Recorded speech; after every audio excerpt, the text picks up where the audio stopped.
SHQ radio active YouTube channel पे आपका खैर मकदम है। मैं हूँ हुमायूं, और आप लोगों के इसरार पे मैंने ये चैनल शुरू की। जब भी मैं आपसे फेसबुक लाइव पे मिला तो आप लोगों ने कहा कि कहीं बात करने का प्लेटफॉर्म दीजिए, हमें हमें आपसे बात करनी है।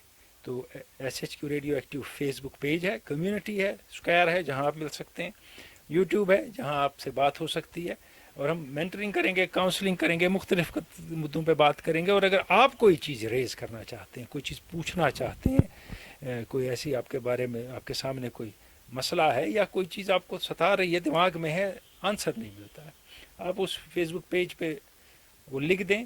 मैं यहाँ कोशिश करूँगा और वहाँ भी कोशिश करूँगा आपको जवाब देने की। आज जो सबसे बड़ा मुद्दा है हमारे स्टूडेंट्स के सामने, तलबा के सामने, वो ये है कि स्कूल कॉलेज नहीं जा सकते हैं। जब वहाँ नहीं जा सकते हैं, को कहा घर में पढ़ो। घर में पढ़ने का एक मसला है, चलिए ठीक है, फिर कहा नहीं आप नेट के ज़रिए पढ़िए, आप जूम पे पढ़िए, आप स्ट्रीम यार्ड पे पढ़िए, आप बाकी चीज़ों पे पढ़िए। ना टीचर को तजुर्बा इस काम का, ना बच्चे को तजुर्बा इस काम का, एक बात। और फिर हमने क्या क्या समझ लिया कि इससे कैसे एजुकेशन हासिल होगी, ये मैं नहीं कहूँगा। जो हमारे यहाँ मौजूद है काउंसलर, उनसे बात होगी, वो बात करेंगी इसके हवाले से। लेकिन एक ये मुद्दा होगा, और उसके आगे एक और चीज़ भी है।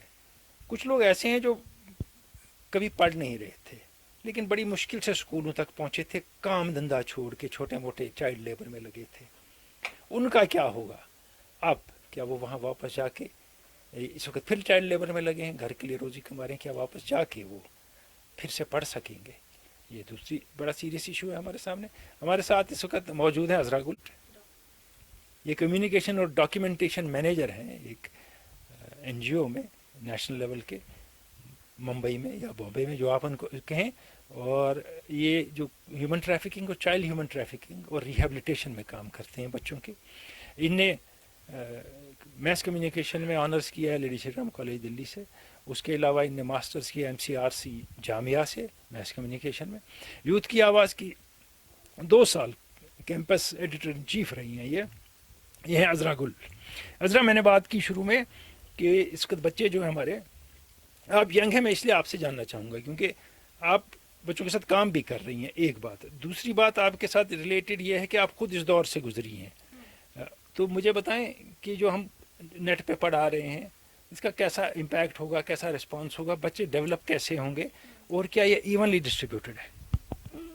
जो स्कूल का हम रोल समझते हैं, स्कूल का रोल सिर्फ एजुकेशन देना नहीं होता है।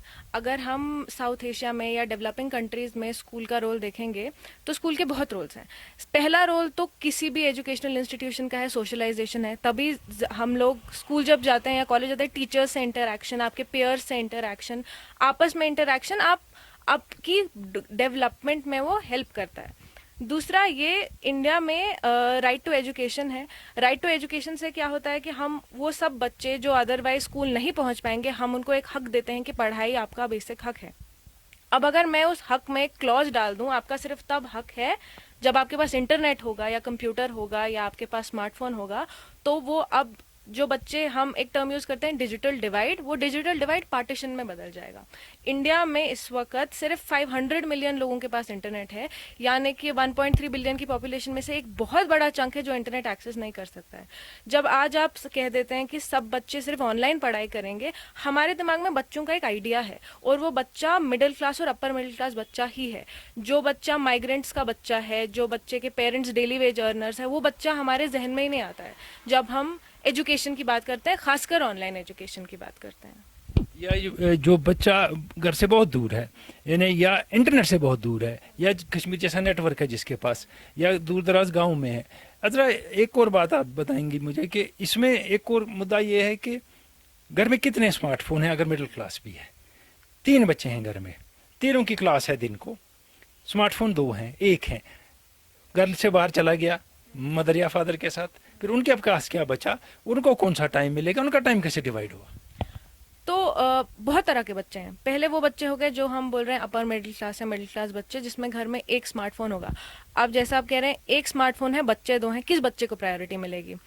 अब अगर पेरेंट एसेंशियल वर्कर है और वो फ़ोन लेके बाहर चला जाता है, तो फिर किस बच्चे की क्लास होगी? अब अगर बड़ा बच्चा है, छोटा बच्चा है, और इसमें जेंडर का भी रोल होता है, अगर बेटा है या बेटी है, किस बच्चे को एक्सेस मिलेगी, अगर किसी का 8वीं का एग्जाम है वर्सेस किसी का 12वीं का एग्जाम है, किस बच्चे को प्रायोरिटी मिलेगी। फिर उसके बाद हम आते हैं कि हमें ज़रूरी नहीं है घर में अगर फ़ोन हो तो वो स्मार्टफोन हो, ज़रूरी ये भी नहीं है कि इस वक्त लोगों के पास इतना पैसा हो कि वो इंटरनेट का रिचार्ज कर सकें। जब ये सारे फैक्टर्स हम देखते हैं, दिल्ली में भी जब उनने लॉकडाउन के शुरू में स्टार्ट की ऑनलाइन एजुकेशन, 16 लाख बच्चे एजुकेशन एक्सेस नहीं कर पा रहे थे, ये उन्हीं का एस्टिमेशन था। तो एजुकेशन कंप्यूटर के सामने जाने से आप इंफॉर्मेशन हासिल कर सकते हैं, आप नॉलेज हासिल कर सकते हैं, हम उसको एजुकेशन नहीं बोल सकते। आपका वो interaction पता नहीं रहता, बच्चे के सामने स्क्रीन ऑफ किया है, म्यूट किया है, क्या बच्चा वहाँ है भी या नहीं। बहुत केसेस में पेरेंट्स पढ़ाई कर रहे हैं क्योंकि फिर वही बच्चों को पढ़ाएंगे। और ज़रूरी नहीं है कि पेरेंट्स के पास भी जब घर पे अब इंक्रीज्ड वर्कलोड है, हो सकता है कोई सिक पर्सन हो सकता है कि केयर गिविंग की जो रिस्पॉन्सिबिलिटीज़ है वो घर में वो बढ़ गई हैं क्योंकि सब घर पे हैं, उसमें आप उन पे एक एजुकेटर की रिस्पॉन्सिबिलिटी भी डाल रहे हैं पेरेंट्स की। एक और इम्पॉर्टेंट ग्रुप जो बहुत नेग्लेक्टेड है वो है चिल्ड्रन विद डिसेबिलिटीज़। ज़रूरी नहीं है कि उनके पेरेंट्स इक्विप्ड हों उनको वो ट्रेनिंग देने में जो उनको एक स्पेशल स्कूल में मिल सकती है, या नेट यूज करने की उनको आदत हो, नेट या यूज़ कर सकें। जी। तो वो एक पूरा ग्रुप भी एकदम इस वक्त और ज़्यादा वल्नरेबल होने के रिस्क पे है। जो ये ग्रुप है, जो आपने कहा फिजिकली चैलेंज है या किसी को और कोई जहनी कमज़ोरी है, क्योंकि सब बच्चे एक ही इसके काबिलियत के नहीं होते, एक ही समझ के नहीं होते। बाद में वो काबिल बन सकते हैं ज़िंदगी में, लेकिन कोई चीज़ें हैं वो समझ नहीं पाते हैं। कोई फिगर्स नहीं समझता है, कोई और चीज़ नहीं बोर्ड पे समझता है, तो वो नेट पे करें। दूसरी बात, ये बोर्ड अगर आप देखें कैनेडी स्कूल हार्वर्ड का जो है, कैम्ब्रिज के बच्चे हैं, और LSR के की एक लड़की के साथ डिस्कशन देखा जिसमें हार्वर्ड वाला कह रहा है कि we are not equipped to teach on net. वो कैम्ब्रिज वाला भी कह रहा है we are not equipped. LSR वाले ने तो साफ कहा कि ये हमारे लिए नहीं है। तो उसके बावजूद हम कह रहे हैं नहीं, हम तो इम्तिहान लेंगे, हम तो सब कुछ कर सकते हैं आपके लिए, आप नेट पे रहिए और सारा काम हो गया। और जैसे आपने फरमाया कि हम नहीं सोचते हैं बड़े ग्रुप्स का, जो बच्चे अलग हो गए, जो नहीं समझ पाए। फिर एक और चीज़ जानना चाहेंगे, क्योंकि आप ग्रास रूट पे काम कर रहे हैं, कि टीचर कितना इक्विप्ड है कि वो बच्चे को थ्रू नेट समझा दे। क्या वो नेट पे जाना पहले चाहता है? क्लास में बोला कुछ भी निकल गया है, यहाँ 1000 लोग 1000 बार देखेंगे। और फिर क्या उसके पास वो इक्विप्ड है मेंटली एंड फिजिकली और educationally to develop and deliver on net? जो टीचर है वो भी डिफरेंट सोशल क्लासेस से आएगा। ज़रूरी नहीं है टीचर के पास भी इतना इंफ्रास्ट्रक्चर हो घर पे और इतनी इनकम हो कि वो भी अफोर्ड कर सके, क्योंकि ऑनलाइन लेसन लेना मतलब काफ़ी डेटा जाएगा। अगर आपके दिन में 4 क्लासेस हैं तो आपके पास अच्छा खासा डेटा पैक होना चाहिए। और क्लैरिटी नहीं है कि क्या स्कूल्स इसका पैसा टीचर्स को दे रहे हैं, डेटा रिचार्जेस वगैरह का। इसके बाद अब टीचर एज अ पर्सन की भी घर में रिस्पॉन्सिबिलिटीज़ हैं, स्ट्रेसर्स हैं बहुत सारे, क्योंकि उनकी भी जॉब की जो स्टेबिलिटी है वो अफेक्टेड है इस वक्त। इस कंडीशन में वो क्या पढ़ा सकते हैं इफेक्टिवली। दूसरा ये कि टीचर्स को आदत नहीं है, हमारे टीचर्स ज़्यादा टेक्नोलॉजी फ्रेंडली नहीं है, उनको आदत नहीं है थ्रू अ मीडियम बच्चों से ऐसे बात करने का। और जब आप सामने स्क्रीन पे देखेंगे 35 बच्चे हैं, 35 के स्क्रीन ऑफ है, म्यूटेड है, आपको हमेशा समझ भी नहीं आता किसको समझ आ रहा है। अगर किसी को नहीं आ रहा है, क्या वो इस वक्त इस मीडियम से इक्विप्ड है कि वो बात कर सके। हमने मैंने जब अपने एक्सपीरियंस में काउंसलिंग का शिफ्ट देखा इस पीरियड में, ऑनलाइन साइकोलॉजिकल काउंसलिंग का, तो कई बच्चे बहुत ज़्यादा हेजिटेंट हैं क्योंकि वो सेम नहीं है उनके लिए। काउंसलर फ़ोन पे बात कर रही है, वो काउंसलर सामने आके बात करती थी, वो प्रोसेस ही सेम नहीं है। तो बच्चों में बहुत रिजर्वेशन है क्योंकि उनके लिए कंप्लीट शिफ्ट है। पहले मैं क्लास में थी, 30 बच्चे और मेरे साथ थे, मैं एक माहौल में पढ़ती थी। अब मैं अकेले लैपटॉप के सामने पढ़ रही हूँ, मेरे पास पीयर इंटरेक्शन नहीं है। मुझे अगर सवाल पूछना है, मुझे समझ नहीं आ रहा है, मैं कैसे करूँ। जूम एज अ मीडियम 6 महीने पुराना है इंडिया में। तो ये पूरे एजुकेशन का जो स्ट्रक्चर है, जैसे हम समझते हैं, वो कॉम्प्रोमाइज़ हो रहा है। और इंडिया में एजुकेशन की जो अंडरस्टैंडिंग है वो एग्ज़ाम से बहुत ज़्यादा कनेक्टेड है। हमें लगता है अगर एग्ज़ाम पास कर लिया तो एजुकेशन हो गई। जैसे मैं 2010 में भी जब कश्मीर में थी, मैंने भी 3 महीने क्लास मिस की, हमारा 50% सिलेबस कम किया, लेकिन जो हमने मिस किया वो हमने मिस किया, वो हमने नहीं पढ़ा दोबारा। मैंने देखा कि और भी बच्चे 2016 में या अभी भी जो बच्चे मिस कर रहे हैं, वो कोर्स तो मिस हो रहा है, आपने उनको नेक्स्ट ग्रेड में चढ़ा दिया, लेकिन वो सीखे क्या वो कम्पीट कर सकते हैं उन बच्चों के साथ जिनको ये एक्सेस मिली थ्रू आउट दिस पीरियड? तो ये अनइक्वल हो गया पूरा। आपने एक लेवल प्लेइंग फील्ड जो था वो आपने पूरा अनइक्वल कर दिया। अब एक्सपेक्ट नहीं कर सकते हैं कि ये बच्चे सब बच्चों के साथ compete कर पाएंगे। एक और बात जो आपकी बात से सामने आई ये कि एक तो ये कम्पीट कर पाएंगे नहीं कर पाएंगे, लेवल प्लेइंग ग्राउंड नहीं रहा, एक बात ये सही है। दूसरी बात जैसे बच्चों की एबिलिटी समझने की अलग है, वो टीचर ब्लैंकली पढ़ा रहा है किसी चीज़ को, उसको भी आदत नहीं है। फिर आपने काउंसलिंग की बात बड़ी इंपॉर्टेंट कही कि जब मैं किसी नेट के मीडियम पे हूँ और मैं कुछ काउंसलिंग चाहता हूँ, जो मैं बोल रहा हूँ 40-50 और भी सुन रहे हैं, मैं उनको नहीं सुनाना चाहता हूँ मेरी मुश्किल क्या है, मगर मुझे सुनानी पड़ेगी, इसलिए मैं बोलूँगा ही नहीं मेरी मुश्किल क्या है, कि मैं लाफिंग स्टॉक ना बनूं इतने लोगों का। और रिपीटेड लोगों को दिखाएंगे देखो ये क्या पूछता है, हमारी सोसाइटी में ये भी है, तो उसका मजाक हो जाएगा। तो इसलिए इस मीडियम को हमने फुल एंड फाइनल मान दिया और हम अड़ गए कि एग्ज़ाम लेना है, आपने पढ़ लिया, आप काबिल हो गए, इस धोखे में ना रहें। चलिए इस बात को यहाँ छोड़ते हैं, दूसरी जगह आते हैं। मैंने शुरू में एक बात कही थी, मैंने कहा था कि बहुत से बच्चे हैं जिनके साथ आप काम कर रही हैं महाराष्ट्र में या बाकी जगहों पे इंडिया में, जो आप लोगों की वजह से, आप जैसी बाकी तंजीमों की वजह से बाहर निकले काम से, चाइल्ड लेबर से, और किसी तरह उनको रिहेबिलिटेट किया, उन्हें पढ़ना चाहिए, स्कूल में शुरू किया। इस वक्त उनकी क्या कंडीशन है, स्मार्टफोन का तो उनके पास चांस ही नहीं है, और वो वापस कैसे जाएंगे एजुकेशन सिस्टम में। जो जो बच्चे हैं वल्नरेबल बैकग्राउंड से, चाहे वो बच्चे आपने ट्रैफिकिंग से रेस्क्यू किए हों या अब्यूज से रेस्क्यू किए हों, या वो चिल्ड्रन रेस्क्यूड फ्रॉम बेगिंग या चाइल्ड लेबर में हो, उनके वो अब क्योंकि वो ऑलरेडी एक ऐसी सिचुएशन में है जहां वो अनइक्वल है, ये पैंडेमिक जैसी सिचुएशन उनकी जो इनइक्वालिटीज हैं वो एम्पलीफाई करती है, सिग्निफिकेंटली एम्पलीफाई करती है, क्योंकि सपोर्ट सिस्टम्स नहीं है उनके लिए उतने। हमने जब ऑनलाइन एजुकेशन के बारे में सोचा, हमने वो बच्चे भी देखे जो सड़क पे माँ बाप के साथ चल के जा रहे हैं, वो अपनी उस सिटी से जहां उनके पेरेंट्स बसे हुए थे वहां से गांव जा रहे हैं। जरूरी नहीं है गांव में स्कूल हो, जरूरी नहीं है कि गांव में कोई भी ऐसी फैसिलिटी हो कि जिसमें वो वापस पढ़ सके। अब जब फैमिलीज के पास इनकम नहीं थी इस दौरान में, अब उनको एक ऐसा सिस्टम चाहिए जहां उनको वापस वो पैसा कमाना है जो नहीं कमाया है, कर्जे में है बहुत लोग, तो वो इस बच्चे को वापस काम पे लगाएंगे। जरूरी बहुत कम चांस है कि ये बच्चा वापस स्कूल आएगा।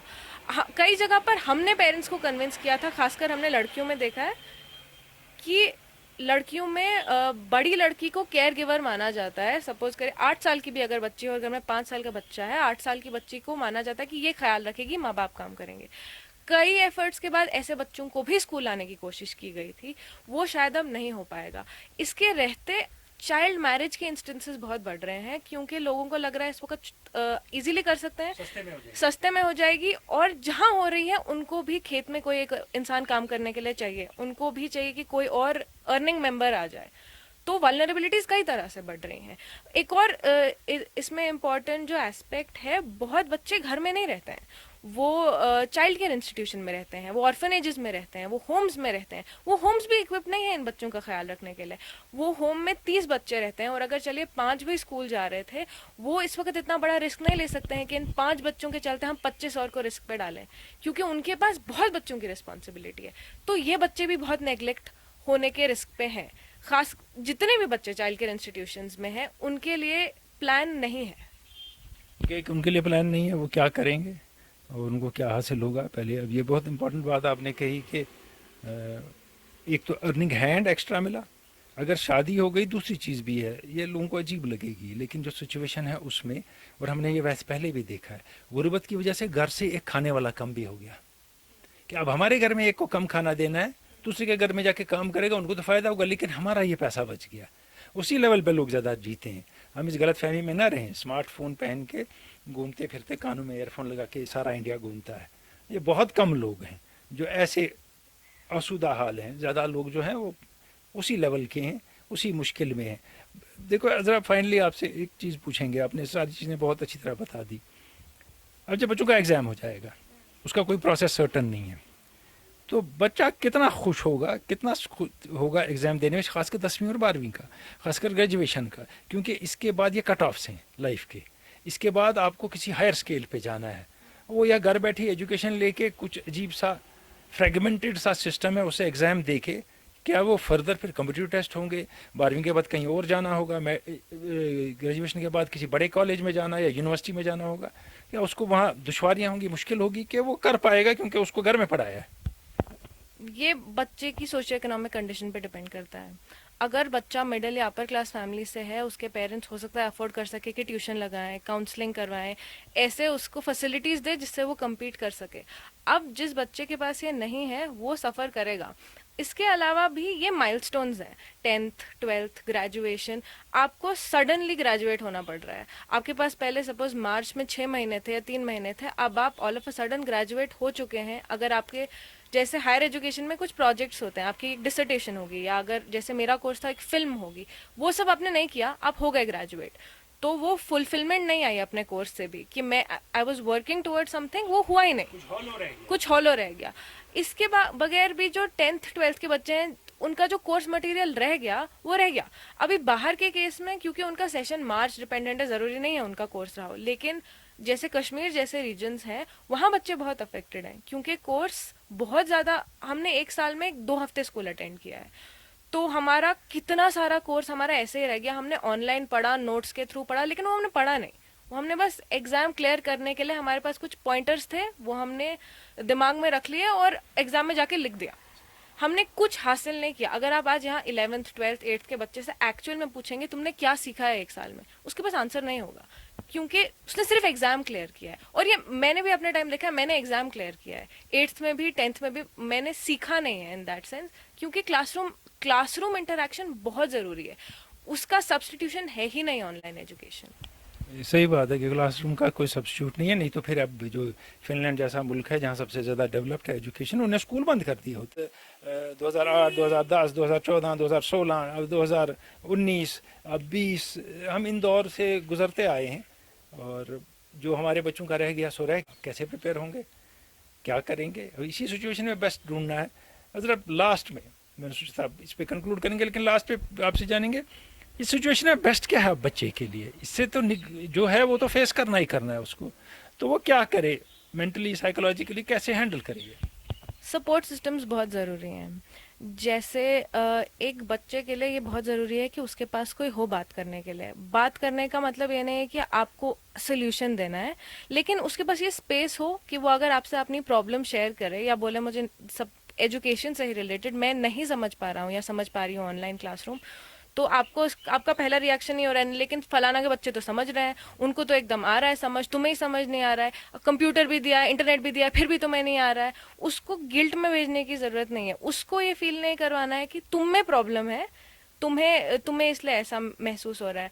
और ये एक्नॉलेज करना बहुत ज़रूरी है कि बाहर क्राइसिस चल रही है, ये नॉर्मल नहीं है। तुम जैसे इस तरह इस वक्त पढ़ रही हो या पढ़ रहे हो, ये एक यूनिक सिचुएशन है, सारी दुनिया में ये सारी दुनिया में है। और वो एक्नॉलेज करना बहुत ज़रूरी है बच्चे के साथ डील करते वक्त, और उसकी एजुकेशन की तरफ, रिस्पॉन्स की तरफ, कि ज़रूरी नहीं है इस वक्त आपका बच्चा उतनी लेवल ऑफ एक्सीलेंस अचीव कर सके जितना वो यूजुअली कर सकता है। बच्चे पे असर होगा घर में रहने का, स्कूल नहीं जाने का, ये change in the mode of education का, इन सब का असर होगा। और जब हम उन बच्चों की बात करते हैं जो लोग इंटरनेट एक्सेस नहीं कर सकते हैं, कुछ स्टेट्स ने जैसे महाराष्ट्र ने इनिशिएटिव लिया था कि हम रेडियो और टीवी के थ्रू एजुकेशन, हम लोग 1-1 घंटा रखेंगे पर क्लास, जैसे ज्ञान दर्शन वगैरह पे हम फोकस करेंगे। ये पता नहीं है कितना सक्सेसफुल होगा, लेकिन ये attempt in the right direction है, अक्नॉलेज करते हुए कि सबके पास स्मार्टफोन नहीं होगा, ना पैसा होगा रिचार्ज करने का, ना अगर गांव गए हैं ज़रूरी नहीं है बिजली भी होगी, घर में कितने बच्चे होंगे, किस किस को हम स्मार्टफोन देंगे। हो सकता है कि आपका पेरेंट एसेंशियल वर्कर हो और वो घर पे भी ना हो सकता है कि फादर बाहर जाए और मदर घर पे हो, और मदर पे जो रिस्पॉन्सिबिलिटी आएगी एजुकेट करने की, ये सारे फैक्टर्स को ध्यान में रखते रेडियो और टीवी ज़्यादा यूजफुल कुछ कॉन्टेक्स्ट में लग रहा है। जैसे अजरा ने कहा कि ये सिचुएशन यूनिवर्सल है, ये मेरे लिए कश्मीर या इंडिया के लिए यूनिक है। हर लोग, हर इलाका डिफरेंट तरीके से इसे हैंडल कर रहे हैं। लेकिन एक बात जो बड़ी अहम है जो इन्होंने कही, वो ये है कि बच्चे पे बोझ ना डाला जाए, बच्चे को डराया ना जाए, उसे कहा ना जाए कि तुम्हें आता नहीं है, तुम कर सकता नहीं है, तुम्हें नहीं आ रहा है, क्योंकि उसको ये सिचुएशन उसके लिए भी नई है। और एक और ख़तरा जो है, उसको भी पता है बीमारी उसको भी लग सकती है, उसके माँ बाप को भी लग सकती है, किसी पे भी असर हो सकता है, वो डर भी साथ में है। और अगर आपने जल्दबाजी में स्कूल खोल दिए, क्योंकि यहाँ जो कम से कम JNK में जो कन्फ्यूजन है टोटल एडमिनिस्ट्रेशन में, कुछ एक अनाउंसमेंट होती है दूसरे दिन उसके रिवर्स होती है, आपने खोल दिए तो बच्चे स्कूल पहुँच गए अगर अगले महीने, तो बच्चा तो हाथ लगाएगा बच्चे को, छोटा बच्चा तो तंग करने के लिए दूसरे बच्चे को ऐसे ऐसे करेगा पीठ पे, देखो देखो मैंने तुझे हाथ लगाया, और टीचर कितने उनके पीछे दौड़ेगा, फिर टीचर अपनी सेहत बचाएगा, उनकी सेहत बचाएगा, ये सिलसिला भी चलता रहेगा, आप स्कूल नहीं जा पाएंगे। Sad to say that. लेकिन ये है कि जो भी हालात हैं, जैसे भी हालात हैं, इनमें हमें बेस्ट पॉसिबल एफर्ट लगाना है, बेस्ट पॉसिबल कोशिश करनी है। लेकिन ये एंड ऑल नहीं है, क्योंकि इसमें कम से कम मेरा एस्टिमेट है 60% बच्चे पार्टिसिपेट नहीं कर पा रहे हैं, उनका कोई काम नहीं हो रहा है। अभी कल ही की बात है कि ऑनलाइन एग्ज़ाम चल रहा था एक बच्चे का, और उसके इंटरनेट बंद हो गया, वो कुछ नहीं कर पाया। दूसरे घर में पावर चला गया क्योंकि वो सिस्टम पे काम कर रहा था, उसके सारे सवाल बह गए। दूसरा लोड कर रहा है सवाल, टाइप कर रहा है, जवाब जा ही नहीं रहा है 2G पे। तो ये सारे फैक्टर्स हैं, टीचर्स को भी सोचने हैं, एडमिनिस्ट्रेशन को भी, और माँ बाप को और घर वालों को भी सोचने हैं कि ये ह्यूमन रिसोर्स है बच्चा, ये मशीन और कंप्यूटर नहीं है। Human resources are to be handled delicately and differently. Thank you very much.